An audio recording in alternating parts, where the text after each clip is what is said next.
Guys, white sauce பாஸ்தாவுக்கு தேவையான பொருள்லாம் சொல்கிறேன். பட்டர் எடுத்துக்கங்க, மஷ்ரூம், ரெட் சில்லி ஃப்ளேக்ஸ், சிவப்பு மிளகாய் நுணுக்கியது, சிக்கன் வேக வச்சு ஒரு சவுண்டு வேக வச்சு எடுத்திருக்கேன்.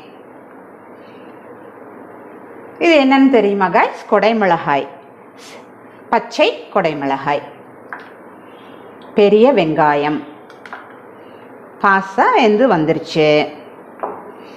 இது சீஸு, இது மிக்சட் ஹெர்ப்ஸு, இது பெப்பர் பவுடர். ஸோ இதெல்லாம் தான் தேவையானது. சாஸுக்கு தேவையானது அடுத்து பார்ப்போம். முதல்ல எப்படி செய்கிறதுன்னு, சார்ட் பண்ணுறது அப்படின்னு பார்ப்போம். கைஸ், ஒரு கடாயை அடுப்பில் வச்சுட்டு